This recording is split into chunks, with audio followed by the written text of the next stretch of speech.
Chipotle stock is down 48% year to date.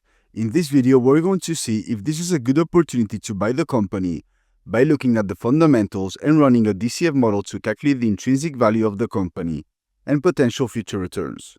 The stock has been struggling lately, mainly because of tariffs and weak spending, especially on the younger generations.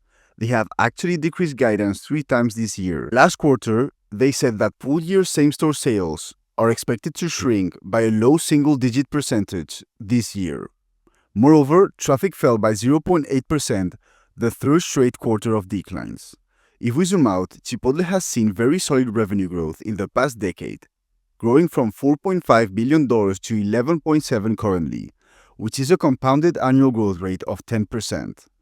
Analysts are expecting revenue growth to continue, as they are expecting Chipotle to reach $12 billion this year and grow to $19 billion in 2029, which is a compounded annual growth rate of 12%.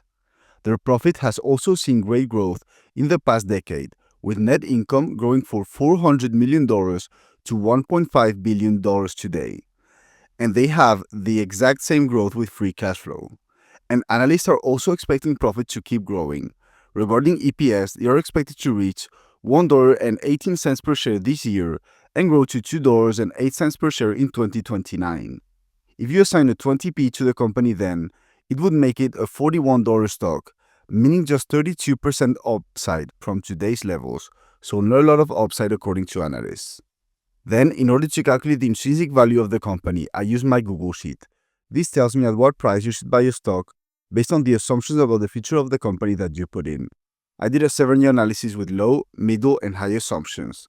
And as you can see, the intrinsic value according to my low assumptions is $16 per share, middle $23, and high $33. And because the stock is currently trading at $31 per share, this means that if my low assumptions occur, you would get a negative 1% annual return on your money, middle positive 5%, and high 11%. As far as my assumptions, I assume Chipotle grows revenue annually in the next 7 years between 8 and 12%. I assign the profit margin and free cash flow margin of 10, 12, and 14%, and I assign the PE and price to free cash flow at the end of the 7 years of 16, 18, and 20. But if you want to make your own assumptions, I'm going to leave a link to the spreadsheet down below. It is super simple to use because I've done all the calculations in the background, so you only need to input your assumptions. Moreover, Chipotle is currently trading at a P of 26 and price to free cash flow of 27. And therefore, we can conclude that in terms of valuation, the stock seems a bit expensive.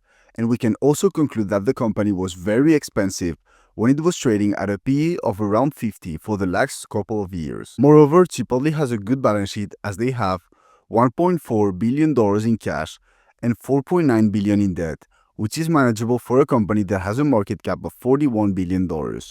And in conclusion, although I believe they are going to solve the issues they've had this year and the stock has become cheaper with the recent fall in price, I still believe the stock is not cheap enough.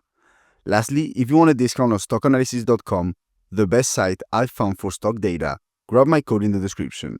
I hope you found this video valuable. Let me know what you think about Chipotle stock in the comments, and I'll see you in the next one.